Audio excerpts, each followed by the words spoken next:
The revolutionary resilience, how Black women are reshaping America's entrepreneurial landscape. Welcome to the soft girl era, where we turn down the noise, turn up the pleasure, and teach the world that a soft Black woman is a dangerous thing to underestimate. I'm your host, and today I'm absolutely electrified to share insights from my transformative conversation with Carolyn Greene, a visionary entrepreneur who isn't just building businesses, but architecting entire pathways to economic liberation for Black women across America. Carolyn Greene stands as a beacon in these turbulent economic times. Her pioneering research and fearless advocacy have illuminated how Black women are converting systemic barriers into launch pads for unprecedented entrepreneurial success. What makes Carolyn truly extraordinary is her unwavering commitment to documenting this revolution while simultaneously creating blueprints that others can follow. She doesn't just talk about change, she engineers it, meticulously mapping the journey from economic vulnerability to ownership and abundance. Let me start with something that stopped me in my tracks during our conversation. There's a jarring contradiction in today's economic landscape that Carolyn exposed with crystal clarity. While Black women lost an astounding 106,000 jobs, in April 2025 alone, pushing their unemployment rate to 6.1% from 5.1% in March, compared to the national rate of just 4.2%. They are simultaneously spearheading an entrepreneurial revolution that's reshaping the American economy. This isn't just resilience, this is radical reimagination. Black women are now more likely to start businesses than Black men, driving a remarkable 69% increase in women owned businesses since 2019. This isn't merely adapting to a broken system, it's refusing to be defined by it. It's creating entirely new economic realities when existing ones fail to serve us. As Maya Angelou profoundly stated, you may encounter many defeats, but you must not be defeated. These words capture the essence of what Carolyn revealed. Black women aren't just surviving economic violence, they're transforming it into catalysts for creation, ownership, and community wealth. Let's dive deeper into this dual economic reality. The numbers tell a story of both systemic failure and revolutionary response. Women now launch nearly half 49% of all new businesses, up dramatically from just 29% in 2019. And who's leading this charge? Black and AAPI women who are starting more businesses than men in these demographic groups, right? This isn't just participation in entrepreneurship, it's a fundamental rewiring of American business with Black women at the helm. Carolyn emphasized that this shift isn't random or reactive. Black women entrepreneurs are strategically selecting industries with growth potential that align with their strengths and community needs.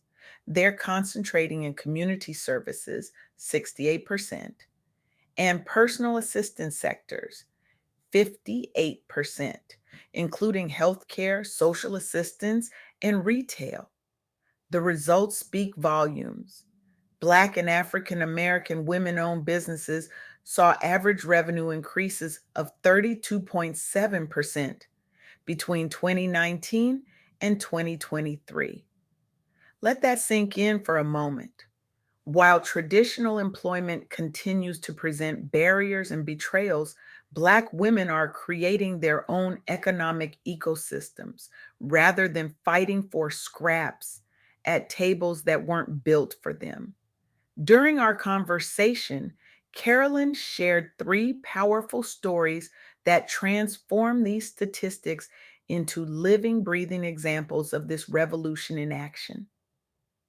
First, there's Maya Johnson, a former corporate marketing executive who lost her position during the 2025 workforce contractions. After 12 years of consistently outperforming colleagues, yet repeatedly being passed over for promotions, Maya found herself among the disproportionate number of Black women cut during company restructuring. But Maya didn't break. She pivoted. She founded Wellness Roots, a holistic health practice focused on serving Black women in Atlanta. Despite facing significant obstacles, loss of stable income, difficulty securing traditional business loans, and entering a competitive wellness market with limited capital, Maya crafted innovative solutions. She leveraged her severance package as initial funding, mastered social media for low cost marketing, and created a membership model ensuring steady revenue. Most powerfully, she partnered with other Black women entrepreneurs to share resources and client referrals, creating a microeconomy of mutual support. Within just 6 months, Wellness Roots achieved profitability and now serves over 200 regular clients. Maya has hired 3 other Black women who also experienced job displacement. Her business has grown 40% quarter over quarter. She's developed a scholarship program for low income clients and established a mentorship initiative for aspiring Black women entrepreneurs. What Maya created isn't just a business, it's a healing sanctuary that addresses both physical and mental health needs of Black women, many of whom report improved health outcomes and reduced stress levels after joining. This is what happens when we transform our pain into purpose, when we refuse to let rejection define our worth. Then there's Tasha Williams, whose journey from side hustle to economic independence illustrates the power of persistence. Tasha transformed cultural threads from a small t shirt printing operation into a thriving e commerce business specializing in culturally affirming apparel and accessories. As a mother of two facing limited production capacity and fierce competition from larger, better funded apparel companies, Tasha's path wasn't easy, but her solutions were ingenious. She implemented a pre order business model to manage cash flow, formed strategic partnerships with Black artists for exclusive designs, and utilized drop shipping for certain product lines to reduce inventory costs. The transformation was remarkable. Cultural Threads grew from $24,000 in annual sales to over $350,000 in just 2 years. Tasha now employs 5 part time staff and has expanded into wholesale relationships with 3 Black owned boutiques. Tasha began making custom t shirts while working full time as an administrative assistant.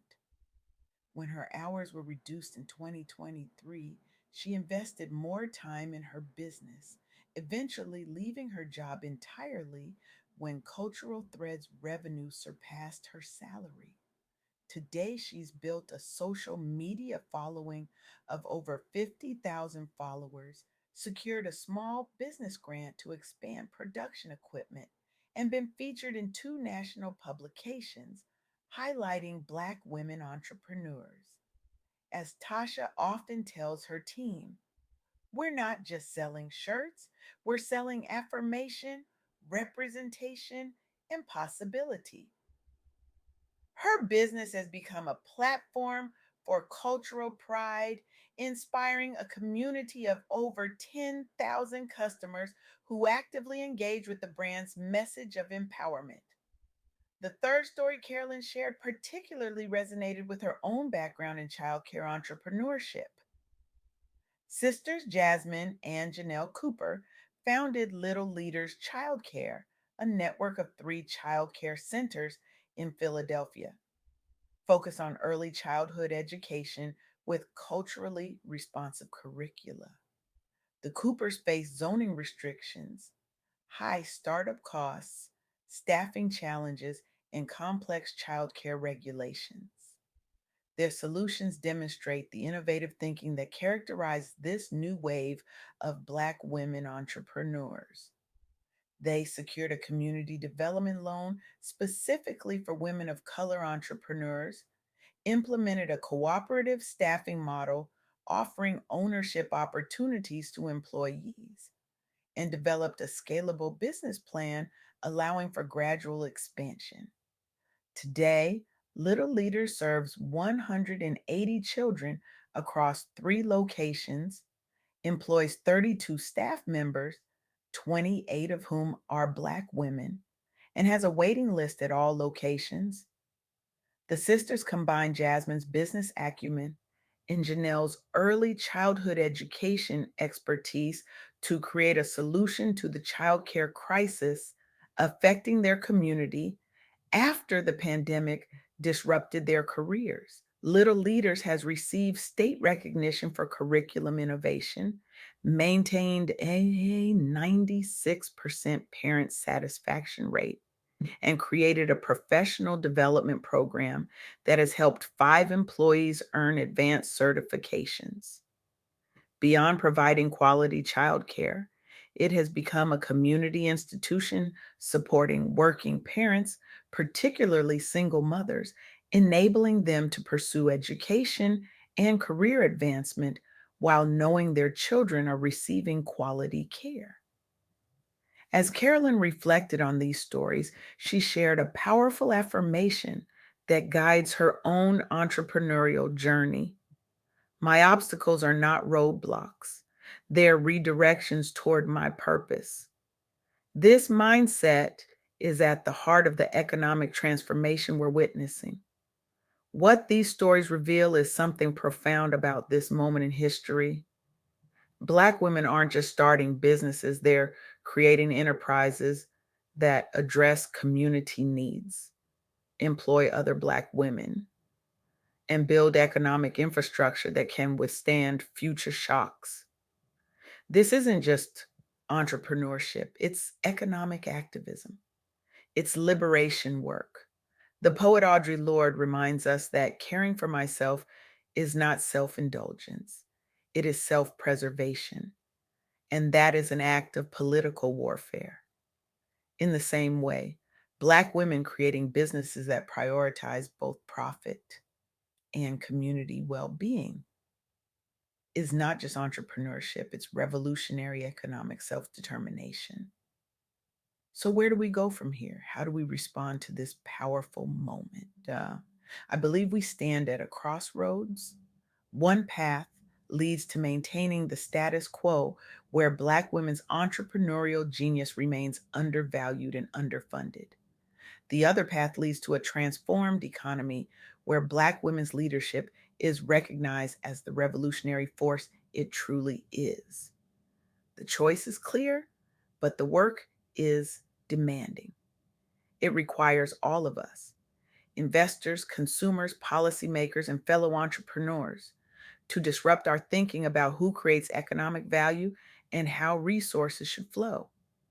For those with capital, it means investing in Black women entrepreneurs not as charity, but as smart business. For consumers, it means intentionally directing our dollars toward Black women owned businesses. For policymakers, it means dismantling structural barriers to capital and creating genuine pathways to opportunity. And for those of you contemplating your own entrepreneurial journey, I ask you, what unique strengths have your professional challenges helped you develop? How might those strengths become the foundation for your next venture? Your business idea isn't just a way to earn income. It could be your contribution to reshaping the American economy. Your struggle isn't just something to overcome, it's the very fuel that will power your vision. The revolution won't be televised, it will be monetized by us, for us, through businesses that heal, empower, and transform our communities. The time for waiting is over. The time for permission is past. The economic revolution led by Black women is already underway. Will you join us?